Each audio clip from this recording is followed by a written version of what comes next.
दोस्तों, हमारी इस पृथ्वी का 70% से भी ज्यादा हिस्सा पानी से ढका हुआ है और इसका भी 2% हिस्सा पृथ्वी के ध्रुवों पर इन बड़े बड़े ग्लेशियर्स के रूप में जमा है। और यही ग्लेशियर्स हमारे इस ग्रह पर मीठे और ताजा पानी के सबसे बड़े स्रोत भी हैं। पर दोस्तों, क्या आपने कभी सोचा है कि क्या हो अगर पृथ्वी पर मौजूद इन ग्लेशियर्स की सारी बर्फ पिघल जाए? एक रोज आप सुबह उठो और अपने पूरे शहर को पानी में डूबा पाओ।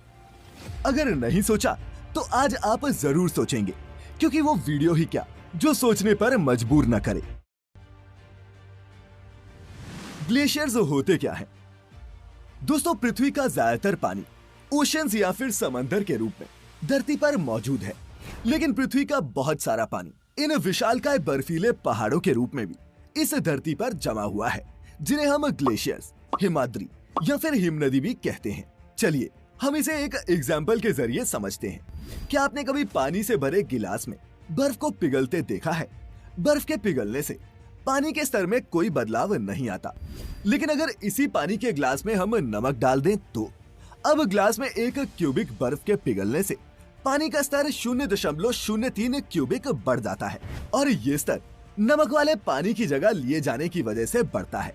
और अब अगर यही बात धरती पर मौजूद सभी ग्लेशियर्स पर लागू कर दें तो क्या होगा?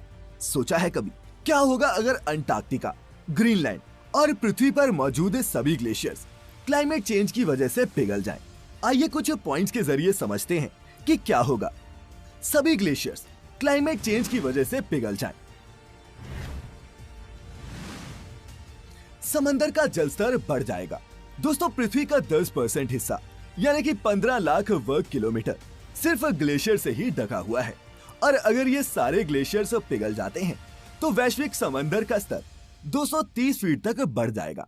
और जिस रफ्तार से इस वक्त ग्लेशियर्स पिघल रहे हैं, उस हिसाब से ऐसा होने में 5000 साल लगेंगे। कई देश डूब जाएंगे।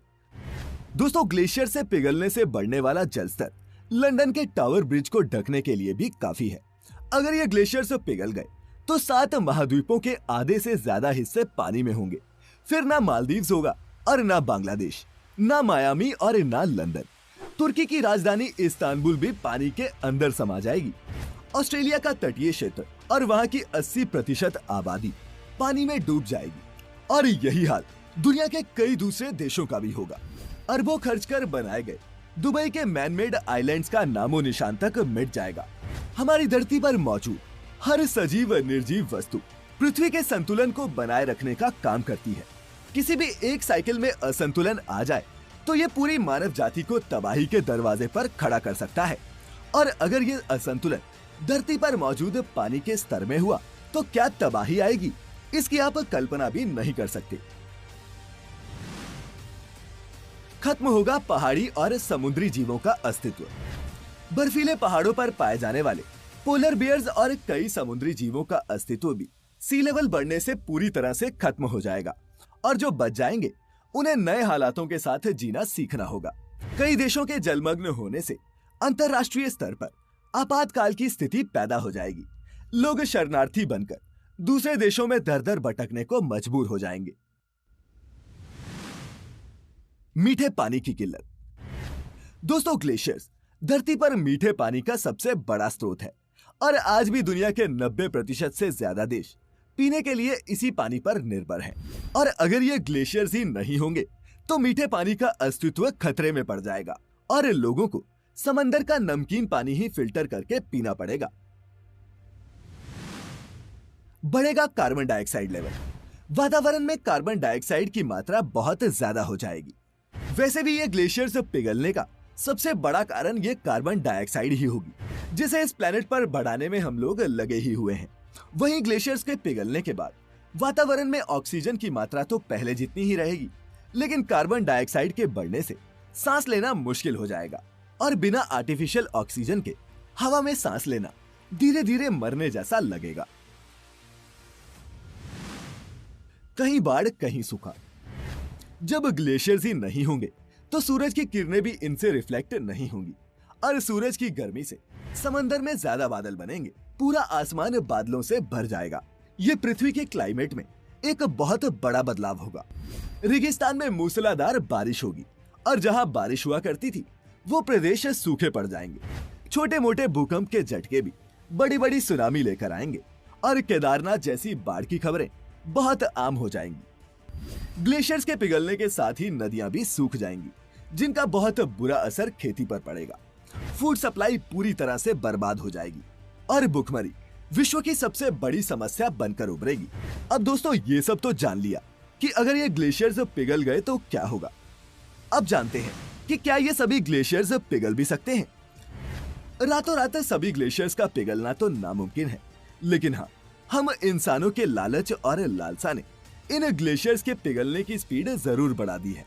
विकास और टेक्नोलॉजी की रेस में हम पृथ्वी के संतुलन को बिगाड़ते चले जा रहे हैं। फर्नीचर, घर और दूसरे कामों के लिए हम जंगलों को तबाह कर रहे हैं। केमिकल्स का इस्तेमाल हम अपने ही हाथों से साफ सुथरी नदियों को गंदे बदबूदार नालों में बदलने के लिए कर रहे हैं।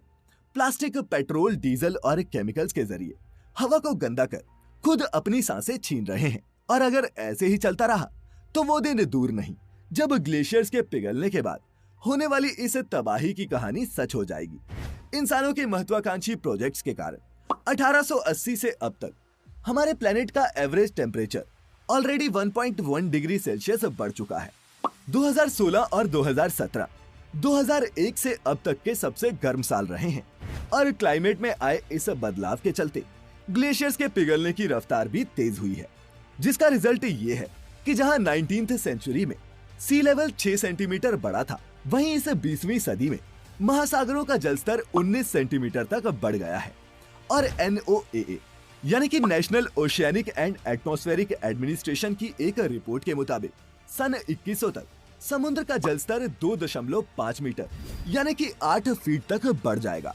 और अगर ऐसा होता है तो इस सदी के अंत तक मालदीव, किरिबाती, मार्शल आइलैंड्स और तुवालू जैसे कई द्वीप देश पूरी तरह पानी में समा जाएंगे। जलस्तर के इस खतरे को देखते हुए मालदीव सरकार ने तो भारत और ऑस्ट्रेलिया सहित कई देशों में अपने लोगों के लिए जमीन देखना भी शुरू कर दिया है। पर ऐसा नहीं है कि भारत इस खतरे से बच जाएगा। अगर ग्लेशियर्स इसी स्पीड से पिघलते रहे तो साल 2100 तक मुंबई, कोलकाता, विशाखापट्टनम और चेन्नई सहित भारत के 12 शहर 3 फीट तक पानी में डूब जाएंगे। ग्लेशियर्स और समंदर से आने वाली ये तबाही वैश्विक स्तर पर 2050 तक 150 मिलियन और साल 2100 तक 2 बिलियन लोगों को इफेक्ट करेगी। हमें करना क्या चाहिए? दोस्तों, एक तरफ तो हम टेक्नोलॉजी के जरिए अपने भविष्य की नई कहानी लिख रहे हैं, वहीं दूसरे हाथों तबाही को दावत भी दे रहे हैं। खैर, अभी भी स्थिति इतनी खराब नहीं हुई है कि हम संभाल ना सके। इस तबाही को रोकना है तो वैश्विक और राष्ट्रीय स्तर पर देशों को मिलकर काम करना होगा।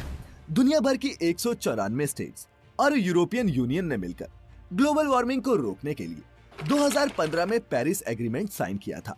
इस एग्रीमेंट के तहत अपने देश में किसी भी प्रोजेक्ट और पॉलिसी को पास करते वक्त ये देश उसके एनवायरमेंटल इम्पैक्ट्स को भी ध्यान में रखेंगे और ग्रीन हाउस के उत्पादन को भी कम करने के लिए काम करेंगे। लेकिन दोस्तों, ज्यादातर देश इसे पूरा कर पाने में असफल रहे हैं। लेकिन अगर ग्लोबल वार्मिंग को कम करना है और आने वाली इस तबाही को रोकना है तो दुनिया भर के सभी देशों को ग्रीन हाउस गैसेस का उत्सर्जन कम करना ही होगा। साथ ही फॉसिल फ्यूल्स पर अपनी डिपेंडेंस भी कम करनी होगी। इसकी जगह रिन्यूएबल एनर्जी पर शिफ्ट होना होगा। और अगर हम ऐसा करने में कामयाब हो भी गए तब भी हमें 1 सदी से ज्यादा का वक्त लगेगा जो डैमेज किया गया है इसे भरने में। 2012 में केदारनाथ में आई तबाही और 2019 में अमेज़न के जंगल में लगी भयानक आग, या फिर इस साल कनाडा जैसे ठंडे देश में हीट वेव से मरते लोग। दोस्तों, ये सब साइंस हैं कि हम कितना कुछ तबाह कर चुके हैं।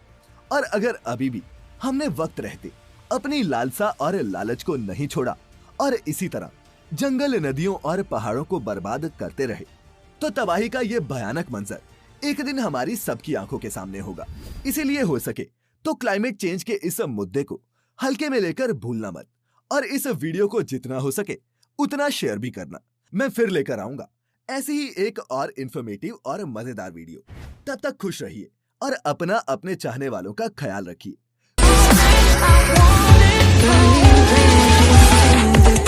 to me.